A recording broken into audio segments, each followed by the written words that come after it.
से ही हमने काले गोरे का भेदभाव देखा है, लेकिन ये भेदभाव लड़कियों में ज़्यादा देखने को मिलता है। लड़के अगर सांवले हैं तो उन्हें ये कहा जाता है कि अरे ये तो लड़का है, पढ़ लिख कर अच्छा कमाएगा तो अच्छे से अच्छी लड़की मिल जाएगी। और अगर लड़की सांवली है तो ये कहकर ताना दिया जाता है कि कौन से घर जाएगी। इस प्रेम कहानी का भी सबसे अहम हिस्सा सांवलापन ही है। तो आइए जानते हैं बचपन की इस लव स्टोरी को, जिसमें लड़का और लड़की दोनों सांवले हैं, लेकिन दोस्त सिर्फ लड़की को ही दिया जाता है। यह कहानी है जिशान और रानी की। जिशान एक सांवले रंग का लड़का था जो बहुत बड़ी फैमिली में रहता था। उसकी फैमिली में उसके अम्मी अब्बू के साथ साथ 4 भाई 3 बहनें थी। इसके अलावा चाचा चाची भी साथ में ही रहते थे। जिशान के अब्बू की रेलवे में सरकारी नौकरी थी, इसलिए इनके घर में पैसा की कोई कमी नहीं थी। इस तरह रानी भी सांवले रंग की थी, लेकिन रानी की फैमिली ज़्यादा बड़ी नहीं थी। रानी के घर में उनकी अम्मी अब्बू के साथ साथ 2 बहनें और 2 भाई थे, और ये लोग बहुत अमीर भी नहीं थे, बस मेहनत करके अपना घर चलाते थे। रानी जिशान के मामू की बेटी थी और बचपन से ही जिशान के घर आया करते थे। कभी कभी तो वे महीने के 15 दिन जिशान के घर और बाकी के 15 दिन अपने अम्मी अब्बू के घर रहा करते थे। रानी के घर वाले रानी के सांवलेपन को लेकर बहुत ज़्यादा परेशान रहते थे कि इस लड़के को कौन ब्याह कर ले जाएगा। इस बात का ताना भी रानी को बचपन से ही सुनना पड़ता था। रानी के घर वाले हो या बाहर वाले, सभी उसके सांवलेपन का ताना उसे देते रहते थे, जबकि इसमें उसकी कोई गलती नहीं थी।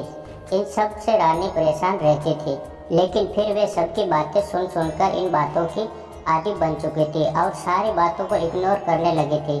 लेकिन जब हद से ज़्यादा उसे परेशान किया जाता तो वह परेशान होकर जिशान के घर चले जाते थे।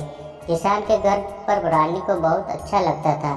यहाँ आकर वह अपना सारा दुख दर्द भूल जाती थी। यहाँ उसे कोई भी उसके सांवलेपन का एहसास नहीं दिलाता था और सभी लोग उससे बहुत प्यार करते थे। लेकिन रानी के जिशान के घर आने की सबसे बड़ी वजह खुद जिशान ही था। रानी और जिशान बचपन से ही बहुत अच्छे दोस्त थे। रानी जिशान एक साथ खेलते हंसते मुस्कुराते थे। रानी को जिशान के साथ खेलना और बातें करना बहुत ही अच्छा लगता था। जब रानी जिशान के घर आती थी तो जिशान जब तक उसके साथ खेलता और हंसता था तो वह बहुत खुश रहती थी, लेकिन जिशान भी बहुत शरारती था। जब वह देखता रानी बहुत खुश नजर आ रही है तो उसे परेशान करने लग जाता।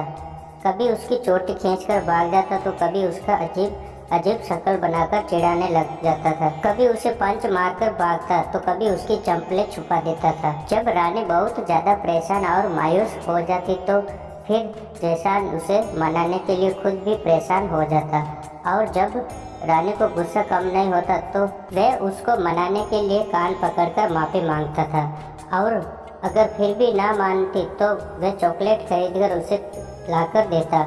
यह सब देखकर रानी ज़्यादा देर तक जिशान से नाराज नहीं रह पाती और जल्दी से खिलखिलाकर हंस देती। उसकी खिलखिलाती हुई मुस्कान को देखकर जिशान भी बहुत ज़्यादा खुश हो जाता। बचपन से ही जिशान रानी की बहुत परवाह करता था।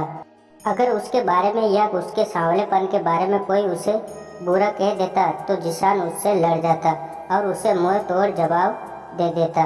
जिशान रानी के बारे में एक लफ्ज़ भी गलत नहीं सुन सकता था।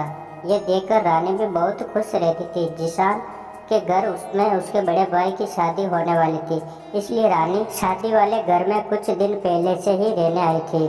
शादी की कुछ चहल पहल रानी को बहुत पसंद थी, इसलिए वे शादी की तैयारियों में शामिल होने आ गई थी। लेकिन जिशान रानी को सारा दिन तंग करता रहता था।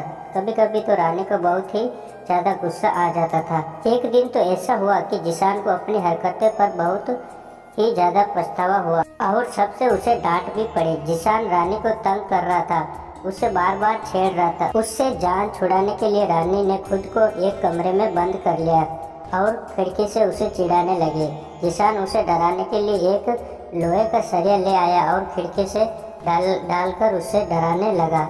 रानी उस सरियों को खींचने के लिए आगे बढ़ी और सरिया उसके हाथ में घुस गया। रानी जोर से चीखी। रानी के हाथ में बहुत ही ज़्यादा चोट लग गई थी और बहुत खून बहने लगा था। जिशान को इस हरकत के लिए बहुत ही ज़्यादा डांट पड़ी। रानी को डॉक्टर के पास ले जाया गया। जिशान को अपनी हरकत पर बहुत ही ज़्यादा शर्मिंदगी महसूस हुई। जैसे ही रानी डॉक्टर के यहाँ से घर वापस आई, जिशान ने रानी से बहुत माफ़ी मांगी और कहा कि आइंदा से वे कभी ऐसी हरकत नहीं करेगा जिसकी वजह से रानी को कोई तकलीफ पहुँचे। रानी ने जिशान को हंसकर माफ़ कर दिया और कहा, इसमें तुम्हारी गलती नहीं है, वह सिर्फ एक हादसा था। मैं जानती हूँ तुमने जानबूझकर कुछ नहीं किया। यह सुनकर जिशान बहुत खुश हुआ और रानी का और भी ज़्यादा ख्याल रखने लगा। जिशान रोज अपनी साइकिल पर रानी को बिठाकर उसे डॉक्टर के पास ले जाता था और ड्रेसिंग करवाता। जिस दिन जिशान के भाई की शादी थी उस दिन रानी का हाथ पूरी तरह से ठीक हो चुका था। रानी जिशान के भाई की बारात में जाने के लिए तैयार हो चुकी थी। जिशान भी तैयार था और जिशान की नज़रें रानी पर से हट नहीं रही थी। आखिरकार उसने रानी से कह दिया कि रानी, मैं तुमको चाहने लगा हूँ, तुम मुझे बहुत अच्छी लगती हो और मैं नहीं जानता कि ये कब हुआ, लेकिन आज मुझे इस बात का बहुत ज़्यादा एहसास हुआ है। दुनिया की नज़रों में तुम जैसी भी हो, लेकिन मेरी नज़रों में तुम दुनिया की सबसे खूबसूरत लड़की हो। ये सुनकर रानी खुश हुई और शर्म से पानी पानी हो गई। रानी की खुशियाँ उसकी आंखों से झलक रही थी, लेकिन शर्म के मारे उस वक्त वो वहाँ से भाग निकली। लेकिन बाद में उसने भी जिशान से अपने दिल की बात कही। रानी ने जिशान को उसके प्रपोजल का जवाब दिया और कहा, मैं भी तुमसे बहुत मोहब्बत करती हूँ, आज से नहीं बचपन से, लेकिन बस कहने से डरती थी कि कहीं हमारी दोस्ती भी ना खत्म हो जाए। इतना कहने के बाद दोनों बहुत ज़्यादा खुश हुए। इस बात का पता जब दोनों के घर वालों को चला तो जिशान के घर वाले तो मान गए, लेकिन रानी के घर वाले परेशान थे कि जमाने वाले क्या कहेंगे। फिर जिशान की अम्मी ने रानी के घर वालों को समझाया और उन्हें भी शादी के लिए राजी कर लिया। रानी की खुशी का कोई ठिकाना नहीं था। उसको इस बात का अंदाज़ा नहीं था कि उस जैसी सांवले रंग की लड़की से भी कोई इतना प्यार कर सकता है। उसको नहीं पता था कि उसके लिए उसकी ज़िंदगी में भी एक ऐसा हीरो आएगा जो उसकी हर खुशी के लिए दुनिया से लड़ जाएगा। रानी और जिशान की शादी बड़ी धूमधाम से हुई और उनकी लव स्टोरी पूरी हो गई। दोस्तों, किसी को भी उसके रंग रूप को उसको नीचा नहीं दिखाना चाहिए, क्योंकि हर इंसान स्पेशल होता है। हमारे लिए नहीं तो किसी न और के लिए। ऊपर वाले ने सबके लिए किसी न किसी को बनाया है और रंग रूप का मजाक तो कभी नहीं बनाना चाहिए, क्योंकि हम सब एक ही रब के बनाए हुए हैं। अगर हम अपने रब की बनाई हुई चीज़ का मजाक उड़ाएंगे तो उस रब को भी बुरा लग सकता है और वह हमसे हमारी खूबसूरती छीन भी सकता है। तो दोस्तों, ये थी हमारी आज की कहानी। आपका क्या कहना इस कहानी के बारे में? कमेंट करके हमें ज़रूर बताएं और वीडियो को लाइक कर दीजिए। और इसी तरह की कहानियाँ देखने के लिए चैनल को सब्सक्राइब करके घंटे को दबाकर ऑल पर सेट कर लीजिए, ताकि आने वाली वीडियो का नोटिफिकेशन आपके पास तुरंत पहुँचे। मैं मिलता हूँ आपसे अगले वीडियो में, तब तक के लिए धन्यवाद।